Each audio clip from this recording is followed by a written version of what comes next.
Hello and welcome to the I Can Do podcast with Benjamin Lee. We're here to talk about tips and strategies to have an I Can Do mindset when it comes to faith, family, fitness, and food. Let's go. Here's your host, Benjamin Lee. Hello and welcome. I am Benjamin Lee, and thank you so much for tuning in to another podcast. I hope and pray that all is well with you. I hope and pray that your 2020 is going really well. Can you believe that we are already 3 weeks into the new year? So I'm sure you have already put together your goals, your dreams, things that you want to accomplish. Stay focused and know that you can get those things done. Know that you can do it. I can do, and so can you. I would encourage you to go back and listen to a couple of the episodes I've already done. One is called Show Up, and another one is called Get Up. And I think those will help you along the way. If you're new to this podcast and maybe you haven't listened to all of the episodes so far, I think those podcasts will help you and encourage you to stay focused on what you are trying to accomplish. I believe the same will be true for today's episode. I'm calling this podcast Put It in the Calendar. That's right. Put it in the calendar. I have been guilty of talking to people, telling people, we really need to get together. Let's make it happen sometime. And then before you know it, about a year has passed. Maybe it's not a year, maybe it's 6 months or something like that. Nonetheless, you get the idea, right? It can be so easy to talk about what we're going to do. And yeah, we really need to do that. But then we just never get around to doing it. And so for 2020, let's make sure that we put things in the calendar. My wife and I, we sat down at the dinner table maybe about 4 weeks ago now, and we spent about 3 hours. We got a new 2020 calendar for Christmas, and we opened it up, and we determined we're going to map out the entire year. And it took about 3 hours to map out the entire year. We're still making some edits along the way. But I will tell you, it's one of the best things that we have done together as a family. My son Joshua was at the dinner table as well. And it really just gave us a lot more clarity of what we're going after, what we are trying to accomplish, and how we can actually do that in this new year. So one of the great benefits, and this is a simple tip, if you are looking to have really an I can do mentality or mindset where you can really get a lot of stuff done. It can be really easy though to kind of push things to the side. We can sometimes even neglect our family. We can neglect our fitness when we don't really have good control over our schedule. And so this is where the calendar becomes really important for you, for your family, for your children. So what Nikki and I did, we sat down with our cell phones, we sat down with the calendars that we currently had, and we said, we're going to put everything in this one calendar. So this is really going to become the family calendar, and we're going to make sure that we look at this on a regular basis. And so we obviously put a great deal of emphasis upon our faith, along with family, fitness, and food. But we also are expanding our focus, and where we want to be more intentional when it comes to our friends. We want to spend more time with our friends when it comes to having fun together as a family, and when it comes to our finances. And so what we did, we took this 12-month calendar and we just began to put everything into the calendar. So Bible studies that we currently have set up, we put those into the calendar. Gospel meetings where I will go to different congregations throughout the United States to preach the Word of God. We put all of those in the calendar as well. Joshua's guitar lessons, we put those in the calendar as well. Our Wednesday night Bible classes, we put that in the calendar as well. You get the idea. But any and everything that we had, date nights, vacations, we put in the calendar, and it really has opened up our eyes to see a couple of things. One, it allows us to be sure that we don't overbook ourselves, where it can be really easy to have 4 or 5 consecutive Saturdays where there's just something going on. And that can be a good thing, and sometimes that's just kind of how it is. But if not careful, it can begin to wear you down, and if not careful, you can begin to kind of push other things that are important as well to the side.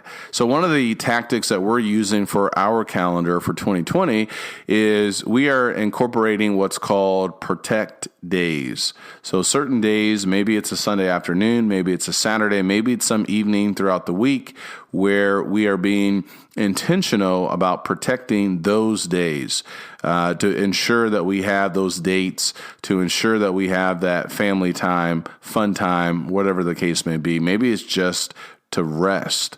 But all of those things become really important. And so I want to encourage you to put it in the calendar. One of the reasons why people struggle with fitness, with exercise, with working out, the gyms are really busy right now. They won't be by March, okay?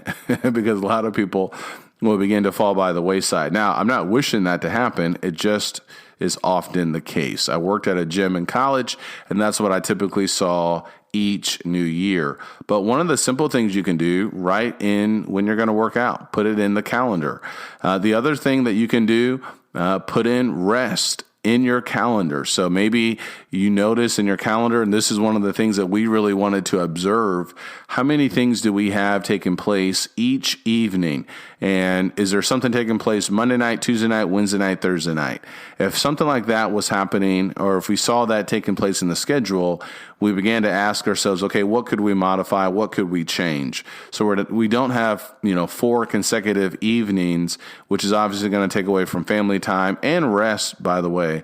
And so that's something very simple that you can do to make sure that your schedule is balanced, so to speak. Now, I know certain things are going to come and happen, and you will have to make some adjustments along the way. So I would recommend that as you make your calendar, that you use pencil. Another thing that I would recommend to kind of help you to see as you look back at the end of the month to see what you got done in the month is to box in certain activities. So that's what we're doing. So I want to see at the end of January, how many things did we focus upon that will help us in our faith? Maybe that's a Bible study. Maybe that's going to a congregational singing somewhere, something like that. Then I want to see, okay, what have we done with respect to finances, and what kind of time have we spent with our friends, and what have we done that's been fun as a family? And so this allows us to go back to see, because it's really easy to kind of forget so many of the things that we actually do and that you actually do in an entire month. And it can be easy to kind of sit down and say, man, we haven't really done that much. But then you go back and look at that calendar, you will find, wow, we've actually have done quite a bit in this one month. And so I would recommend you use pencil. Secondly, I would recommend a calendar, a paper type calendar that has all 30 or 31 days laid out so you can see the month at a glance. That's what we're using, and it works out really well. I also have a planner that I use, and it's called Moleskine, Moleskine. I used it a number of years ago, and then I kind of started using my iPhone calendar more. But after listening to a podcast recently, I decided I was going to go back to the paper type planner, and I really enjoy it. It allows me to see the month at a glance easier than the cell phone does, and where I don't have to hit the box to actually see, okay, what do I actually have lined up for that day? And so that's another recommendation that I would give you. And so I sat that down with our family planner or calendar to make sure that I have all that information that I can carry with me wherever I go. Another benefit of putting things in the calendar, it's going to help you to say yes to your family and to important things like your faith, to your family, to your fitness, to your finances. And it's also going to help you to say no to other opportunities, not to say that those opportunities are not important, but it's going to help you to say no easier and to be more effective, where you're not kind of wrestling or toying with an idea, when you can just simply look at your calendar and say, you know what, I don't have that time available. And that already happened to me a couple of times this month. A couple of great opportunities came my way, which I would have loved to have done. But as I looked at my calendar, I just recognized I just don't have the time. Those days have already been booked. And so it's going to allow you to say yes to the goals that you're trying to go after, the things that really matter to you. And it's also going to help you to say no, or maybe not yet. Maybe you'll have to plan some things later on in the year based upon what you already have scheduled. Put it in the calendar. I feel terrible when I talk to people and I tell them, hey, let's go get something to eat. Let's go out for dinner or something like that. And it takes like 2 years to actually get that done. So I'm really trying to work on that.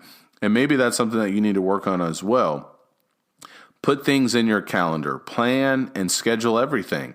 And it will take a little bit of time at the beginning, but I can guarantee it's going to make you feel much better down the road. It's going to give you more control, and I really believe it's going to take away a lot more stress as well. I want to give you another recommendation. I also use what's called, it's another planner, and it's worked really well for me for day-to-day activities and for breaking down certain goals and things I want to accomplish like over a 3-month span. And it's a Michael Hyatt planner. Michael Hyatt, Hyatt. And I really love his planner. I've been using that as well for a couple of years. It does have the option where you can write things in 30 days at a glance, but it's only like for a few months. So I wanted to get another planner. That's why I bought the other one as well, where I can have all 12 months and look at everything at the same time. So those are a couple of recommendations, a couple of tips that will help you to have that I can do mentality when it comes to your faith, family, fitness, and food, where you're not trying to figure out, okay, did I forget something? Have I overlooked someone? Am I neglecting something? You can look at this calendar and you can see, oh man, I really haven't spent that much time with my family this month. Or, wow, look at this. We've done a lot of fun activities together. Something very simple that will have a profound effect or impact upon your life. So I hope this helps. Please let me know if you're already doing this. Maybe you already are. Great job if you are. If you've kind of gotten away from it, go back to it. I think it will really help you out long term. Whatever podcast platform you may be listening to, I really appreciate you taking the time to listen to this episode. Will you please leave me a review, and please be sure to subscribe. And remember, I can do, and so can you.